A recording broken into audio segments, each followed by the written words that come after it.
Hi friends, இன்றைக்கி friends and family ரெசிப்பியில் ஒரு சிம்பிளான அண்ட் ஹெல்த்தியான ஒரு சட்னி பார்க்க போகிறோம். பீர்க்கங்காய் தோல் சட்னி. இதுக்கு என்னென்ன பொருள் தேவை அப்படின்னு சொல்லி பார்த்தீங்கன்னா, உங்களுக்கு ஒரு 2 ஸ்பூன் உளுந்து, ஒரு 3 பூண்டு, 4 பச்சை மிளகா, ஒரு வெங்காயம், ஒரு தக்காளி, அதுக்கப்புறம் கொஞ்சோண்டு கொத்தமல்லி, அப்புறம் பீர்க்கங்காவோட தோல். இப்போ ஃபஸ்ட்டு என்ன பண்ணுறோன்னா, ஒரு பேனில் கொஞ்சம் எண்ணெய் விட்டுட்டு இந்த பீர்க்கங்காய் தோல் இருக்கு இல்லைங்களா, அதை போட்டுட்டு ஒரு 2-3 மினிட்ஸ் நல்லா வதக்கி நம்ம எடுத்து வச்சுக்கணும்.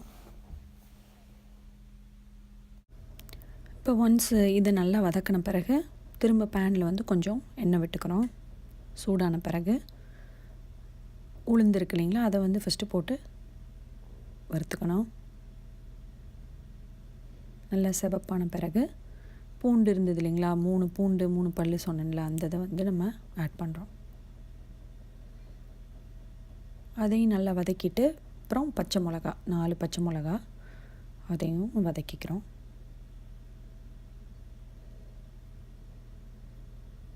அப்புறம் வெங்காயம் ஆட் பண்ணிக்கணும். ஒரு வெங்காயம் சொன்னேன்ல, ஒரு வெங்காயத்தை ஆட் பண்ணி நல்லா வதக்கிக்கணும்.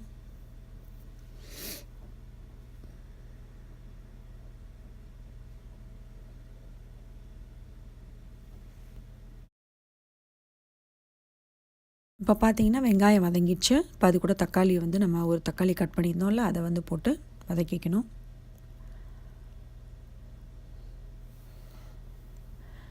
இப்போ ஓரளவு சாஃப்டாக தக்காளி வதங்கின பிறகு நம்ம ஆல்ரெடி வதக்கி வச்சுருந்தா அந்த பீர்க்கங்காய் தோலை இது கூட ஆட் பண்ணிக்கணும். அதுக்கப்புறம் ஒரு 1 மினிட் வதக்கினா போதும்.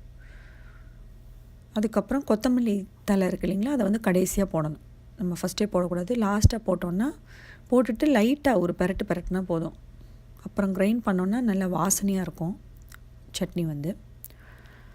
இது கூட கொஞ்சம் தண்ணி வேணால் ஊற்றி அரைச்சிக்கோங்க.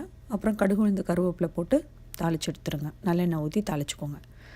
ஸோ இது ஒரு டேஸ்டியான ஹெல்த்தியான ஒரு சட்னி. இட்லி தோசைக்கெலாம் ரொம்ப நல்லாயிருக்கும். ஈவன் ரைஸுக்கு கூட நல்லாயிருக்கும்.